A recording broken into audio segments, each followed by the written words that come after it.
The moment Karen pointed her acrylic nail at my chest, half the lounge went silent. You would think someone had spotted a bomb, not a middle-aged woman yelling about imagined rules she believed she invented. But that is the thing about certain people in airports. They treat temporary spaces like personal kingdoms and expect everyone else to bow. I had just stepped inside the VIP lounge at Lincoln International Airport, still wearing my navy blazer, but without my ID badge displayed because I had left my office for an unannounced walkthrough. I like to do those from time to time. It kept the staff sharp, helped me see problems before they grew, and reminded me of what the traveling public actually experienced. I was the airport security director, yes, but that did not mean I walked around with an entourage or an attitude. I preferred blending in. It was good for the job, and even better for understanding people. Karen, however, did not care who I was. She cared only that she saw a black woman walking into the VIP lounge with confidence and assumed I had wandered in by mistake. Or worse, that I was somehow subhuman in her worldview of who belonged where. She marched up to me so fast her heels clicked like castanets on the polished marble floor. "Excuse me," she snapped, blocking my path. "This section is for VIP members and premium passengers only." Her voice carried. It always does, with people like her. They talk as if the world is their stage and everyone else their audience. I offered a neutral smile. "I am aware." "Thank you." "Clearly not," she replied, chin lifting, eyes narrowed with the kind of cold superiority that could chill boiling water. "Because you walked in here like you think no one notices." A few businessmen lowered their newspapers. A young couple paused mid-sip of their lattes. The staff at the refreshment counter stiffened. Moments like these spread like electricity through a crowd. People know conflict when they sense it, long before they understand it. "And what exactly do you think I do not notice?" I asked, keeping my tone light. Calm was my weapon. Calm wins more wars than anger. "That you do not belong here," she spat out. "This lounge is for people who pay, people of status, people with real credentials. Not whatever you are." There it was. That little pause. That naked implication. You could hang meat in the freezer temperature of her condescension. Normally, I would flash my badge, politely correct the behavior, and move on. But sometimes life gives you a moment so absurd you cannot help but let it play out, just to see how far ignorance will go before it trips over itself. I took a slow breath. "I see. And you know this because..." Karen let out a laugh that sounded like a goose choking on bubble wrap. "Because I am a Platinum Elite Plus member. I practically live in airports. I know who belongs and who does not. And you definitely do not." Behind her, her teenage son rolled his eyes. He muttered, "Mom, please," under his breath, but she shushed him with a sharp flick of her hand. I angled my body slightly, giving her room to walk away if she wanted to. But Karen people rarely want to. They are fueled by conflict like a jet engine thrives on combustion. "You need to leave," she ordered, "before I call security." A soft laugh escaped me. "Security, huh?" "Yes," she barked. "Because I am sick of people abusing privilege they did not earn." This was getting entertaining in a mildly tragic way. The lounge attendant, a young man named Ellis, hurried over. He recognized me instantly, though I noticed him swallow hard, torn between policy and instinct. He began, "Ma'am, I assure you she is..." Karen cut him off. "No, do not coddle her. Rules are rules. If you do not enforce them, I will file a complaint." I raised a hand gently. "It's fine, Ellis. Let her finish." His eyes widened in alarm. "Director, I mean ma'am," Karen blinked. "Director?" I smiled warmly. "He means nothing. Go on. You were explaining how I do not belong." She looked me up and down with the confidence of someone absolutely convinced the world bends to her will. "You look like you wandered in from the wrong terminal. And let me guess, you probably do not even have a boarding pass for any premium cabin. I know the type." "Oh, what type is that?" "The type who thinks rules don't apply to them," she snapped. "The type who thinks they can sneak in and no one will call them out, because people are too afraid to confront them these days." A traveler at a nearby table shook his head. Someone whispered, "Jesus," under their breath. I was a grown woman with more than 2 decades of security and counter-threat experience, but even I felt the burn of the absurdity. "Well," I said gently, "you certainly are not afraid." Her chest puffed. "Exactly. Someone has to maintain standards. And if security won't remove you, then I will make sure the airline revokes your access permanently." The hook was set. She had no idea. I leaned slightly closer. So you want to call security? I absolutely do. Great, I said. Then let's call them together. I motioned to Ellis. Could you radio the team, please? Karen folded her arms triumphantly. Finally, Ellis hesitated, glanced at me again, then reached for his radio. A calm voice crackled through the speaker as he requested immediate presence at the VIP lounge. Karen smirked at me like she had just won a battle she invented. Victory, to her, was near. While we waited, she muttered loud enough for others to hear. This is what happens when standards drop. Anyone thinks they can walk in anywhere. Disgraceful. A businessman next to her cleared his throat. Ma'am, maybe you stay out of this, she snapped. At that same moment, 2 members of my security team entered the lounge. They spotted me instantly. Director Morales, Officer Daniels said. Are you all right? Karen's smile dissolved like a sandcastle at high tide. Director, she repeated, voice cracking. I finally reached into my blazer and pulled out my badge, flipping it open.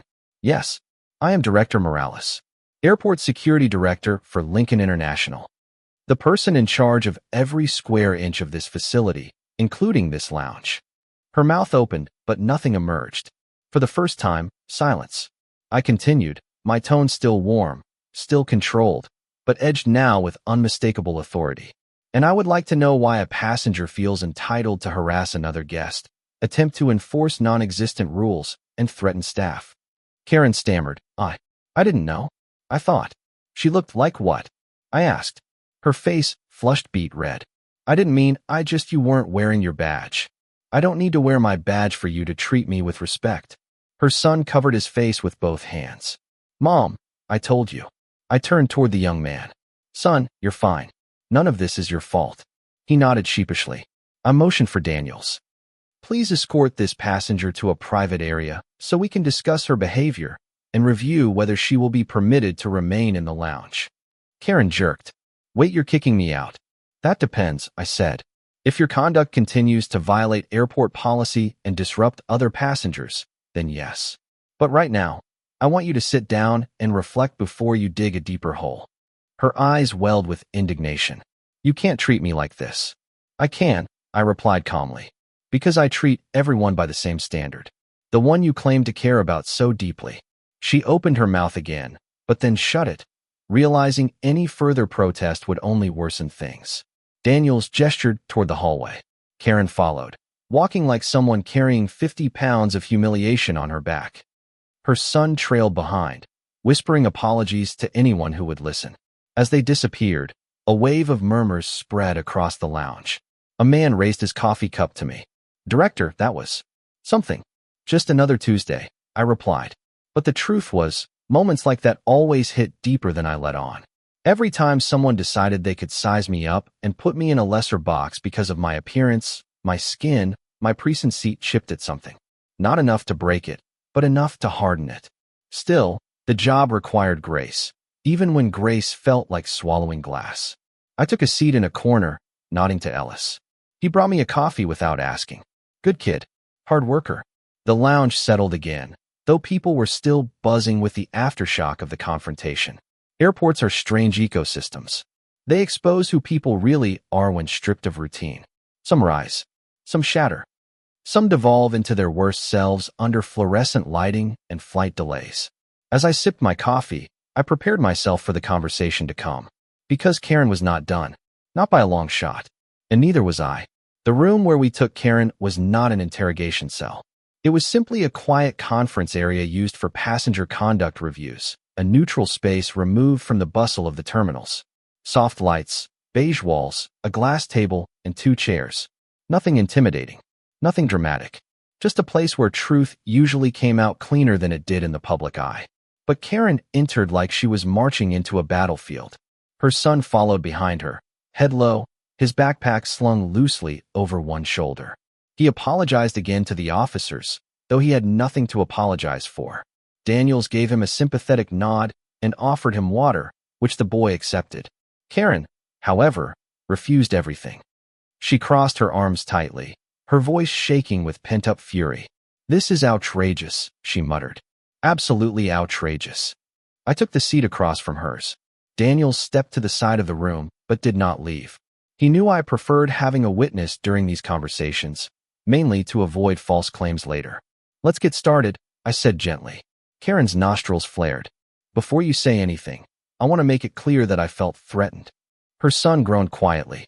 Mom, please don't, I am speaking, she snapped at him. Then she jabbed a finger in my direction. This woman tried to walk into the VIP lounge without authorization and acted hostile when confronted. Hostile. The word hung in the air like smog. I folded my hands calmly. Karen, may I ask how I behaved hostilely toward you? You looked at me with attitude. Attitude, I repeated. Yes, she huffed. And you made me look stupid in front of everyone. I did not make you do anything, I said. You chose your words. You chose how you acted. I simply responded within policy. She tried to interject, but I continued, my voice steady and firm. And if you felt embarrassed, that is the natural consequence of treating a stranger with disrespect. Karen recoiled as if I had struck her. Her son whispered, She told you to leave before even letting you explain anything. I gave him a small, reassuring smile. Thank you. Karen glared at him. Whose side are you on? He shrugged, defeated. The side that isn't causing a scene everywhere we go. Her jaw clenched. I did not envy the life that boy lived. Let's review exactly what happened, I said. Because I want to document this accurately. I already told you what happened, she said. No, I replied evenly. You told me your version. Now I want the truth. She gasped, offended beyond measure. Are you calling me a liar? I am saying that your perspective is not the only one that matters here. Karen opened and closed her mouth like she was struggling for a comeback that simply refused to arrive. I continued. In the lounge, you confronted me publicly. You made assumptions about my credentials.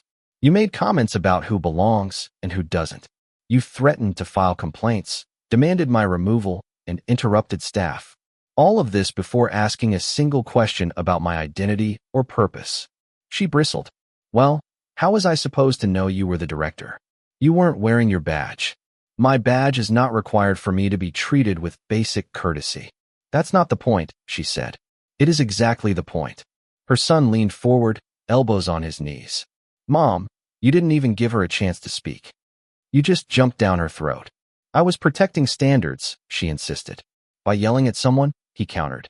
By assuming the worst of them. I watched them quietly. The dynamic was telling. He wasn't shocked by her behavior. He was tired of it. Karen threw her hands up. You know what? I don't have to sit here and be attacked. You are not being attacked, I said. You are being held accountable. Same thing, she snapped. No, I corrected. Accountability feels like attack only when you're not ready to accept responsibility. Her lips tightened thinly. For a moment, she looked like she might actually reflect. But self-awareness was fleeting with people like her. She pushed back her hair, sat up straighter, and sniffed indignantly. I just want to get to my flight and go home. That's all. Then let's work together to make that possible, I said. But before I authorize your re-entry into the lounge or clear you for boarding, I need to ensure you understand why your conduct violates airport policy. She groaned loudly. Not this again. Harassment, intimidation, verbal aggression, and attempting to enforce imaginary rules all disrupt other passengers' experience. We have a zero-tolerance policy for that. I was trying to help. By attacking me. I wasn't attacking. Yes, you were, her son said softly. You do this everywhere. Restaurants, hotels, stores, airports. You always think someone's out to disrespect you, so you go on the offensive first. Her head snapped toward him. That's not true. He met her gaze tiredly. It is. For the first time, Karen looked rattled. I leaned back in my chair. Karen, I'm not here to shame you. I want to help you travel peacefully. But I cannot do that unless you acknowledge at least some role in this situation. She crossed her arms again. Fine. Maybe I got a little carried away. A little. She groaned. Okay, maybe I overreacted. But you came in without a badge, and you looked like, she stopped herself this time. Like what? I asked. Silence. Her son answered for her. Like someone she didn't think could afford to be in that lounge. Karen shut her eyes. Timothy, no, he said. You need to hear it. She clenched her jaw. Embarrassment flickered beneath her stubborn defiance. But it was not enough yet. I spoke gently. Karen, bias happens. Even when we don't see it. But what matters is what we do after recognizing it. I wasn't biased, she argued weakly.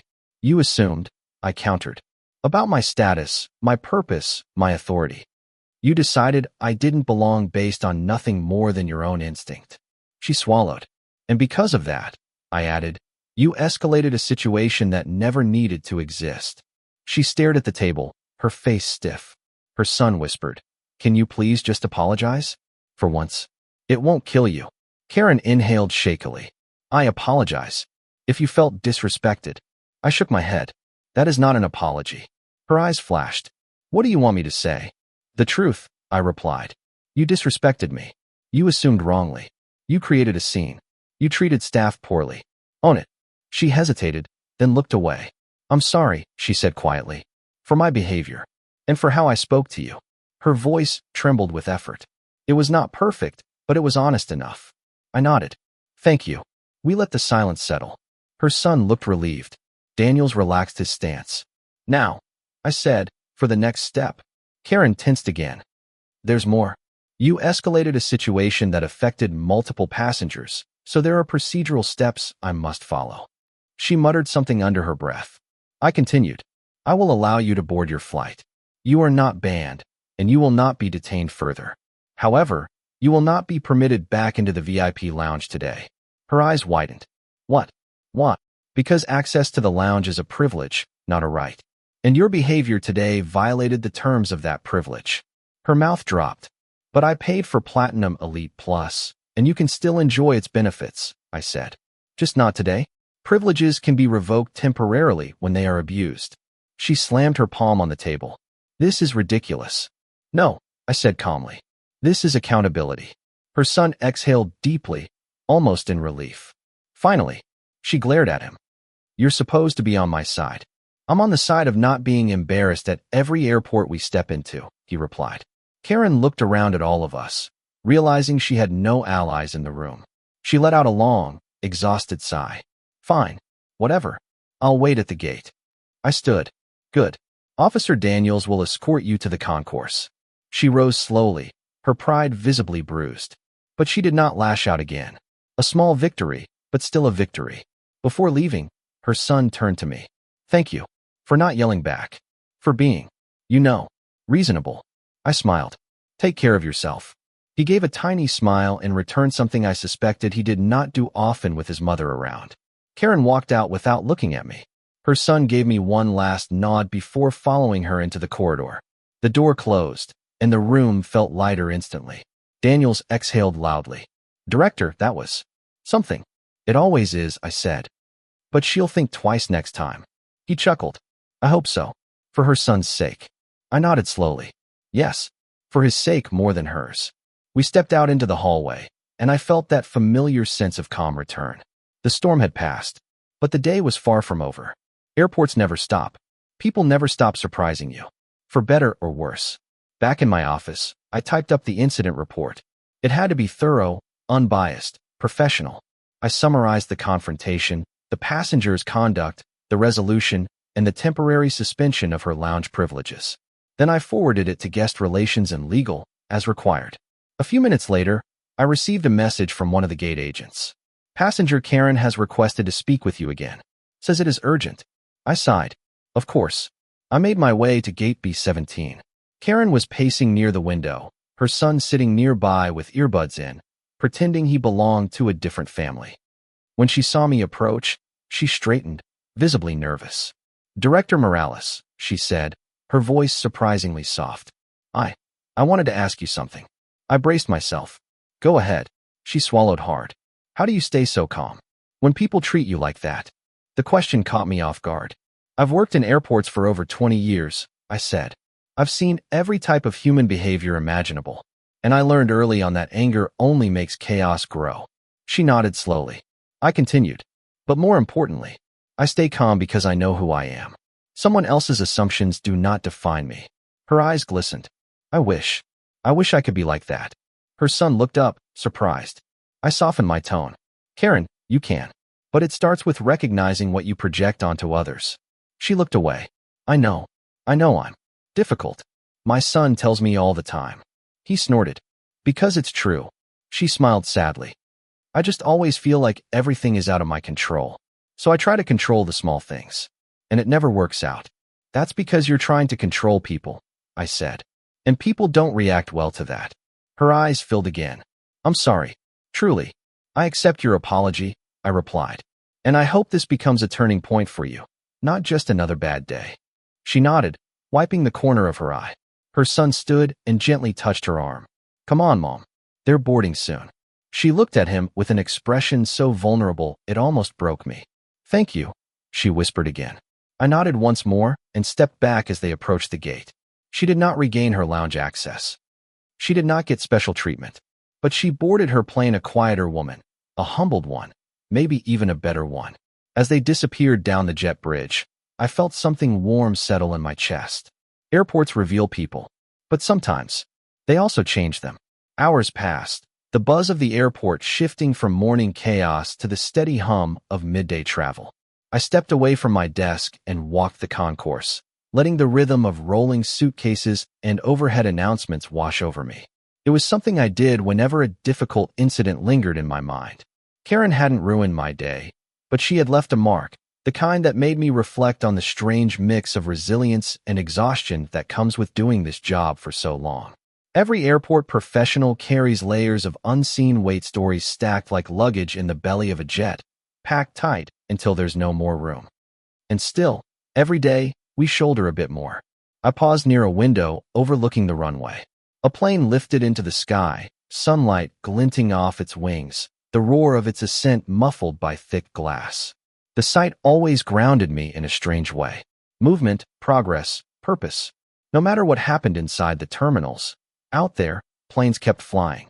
People kept moving forward. I walked back toward the operations wing, nodding to a few employees on the way.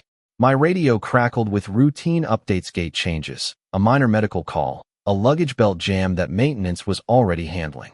The usual airport ballet of tiny problems solved before most passengers ever knew they existed. By the time I reached my office again, I found a small white envelope taped to my door. I frowned. That wasn't standard. I peeled it off and opened it. Inside was a handwritten note. The handwriting was neat but shaky, like someone who'd never quite learned how to slow down. Director Morales, I wanted to thank you again. Not just for today, but for showing me something I needed to see. I know I can't undo how I acted, but I'm going to try to do better. My son says it's about time. Safe travels. Karen, I let out a soft breath. Not relief. Not vindication. Something gentler. Sometimes people surprise you in the worst ways. But sometimes if you give them a chance, and if they're willing, they surprise you in the best ways too. I placed the note in a drawer, not to keep as a trophy, but as a reminder. That patience wasn't weakness. That firmness didn't require cruelty. And that growth, even small growth, mattered. A knock sounded on my door. Come in, I said. Ellis poked his head inside, looking nervous. Director? The lounge staff wanted me to ask if you're coming by today. I smiled. I will. What? They just want to say thank you for how you handled that situation. They were kind of shaken earlier. I'll stop by, I said. He nodded, relieved, and hurried off. I grabbed my blazer and headed back toward the lounge. The moment I stepped inside, I could feel the shift. The staff looked lighter. Travelers were relaxed, sipping drinks and scrolling through phones, unaware of the earlier storm that had rattled this serene space. Ellis approached with a timid smile. Thank you again, Director. You handled things well, I told him. You stayed calm, you followed procedure, and you looked out for the passengers. His shoulders relaxed. I thought maybe I should have stepped in more. You did exactly what you should have. And when you weren't sure, you asked for help. That's good judgment. He brightened at that. The other attendants offered grateful nods and quiet thank yous. They had been caught in the crossfire of Karen's meltdown, and it mattered to them that someone had their back too. That someone saw the emotional labor they carried. That someone acknowledged how hard it is to remain professional when confronted with entitlement sharp enough to cut. After making sure everything was in order, I stepped back out into the terminal. The familiar airport energy surged around me, a living current of motion and expectation. People hurrying, people waiting, people laughing, people panicking, people trying to make it home, or away, or somewhere in between. This place was chaotic, yes, but it was also honest. Airports didn't lie. They revealed people for who they were when everything was stripped down to time, stress, and movement. And today had revealed more than most. Later that afternoon, as I was finishing some paperwork, Daniels knocked on my door. "You got a minute, Director?" "For you?" "Always," I said. He stepped in. "I just wanted to say, you handled that whole thing better than anyone else I know could have. If it were me, I don't think I would have kept my cool." "You would have," I said. "Because you care about people." He chuckled. "I care, but I don't have your patience." "No one is born with patience," I said. "You grow it. Usually the hard way." He nodded thoughtfully. "Still, it's something to watch. Makes the rest of us want to do better too." That made me smile. "Thank you, Daniels." "Really?" He left a moment later, and I returned to my notes, but his words stayed with me. Growth spreads when it's modeled, not imposed. And maybe that's what leadership really was. As my shift neared its end, I took one last walk along the concourse. I passed the gate where Karen had boarded hours earlier. The plane was long gone, replaced by passengers bound for a different city, a different story. I hoped she was doing well. I hoped her son felt lighter. I hoped their plane ride home was quiet, maybe even healing. You never know which moments stay with people and change the course of how they treat the world. At the exit near security, I paused. Travelers lined up with passports and boarding passes. Officers guided them through with practiced efficiency. People entered, people exited, and the cycle repeated endlessly. I love this place. With all its messiness, with all its beauty, with all its imperfect, unpredictable humanity. My radio crackled again. "Director Morales, we've got a report of an unclaimed bag near gate C10. "Probably nothing, but I'm on my way," I said. And just like that, I stepped back into the flow of the day, ready for whatever came next. Ready to meet the next passenger, the next problem, the next moment that would require grace, firmness, or both. Because airports don't slow down, and neither do the people who keep them safe. As I walked down the long stretch of polished floor towards C10, the sun dipped through the vast windows, casting a warm, golden glow across the terminal. My reflection moved steady and calm beside me, a reminder of who I was and how far I'd come. No matter how many Karens the world threw my way, I knew exactly where I belonged. Right here. And nothing, absolutely nothing could tell me otherwise. Thank you for listening to the stories on my channel. Please give me a like and subscribe to receive notifications about the latest videos.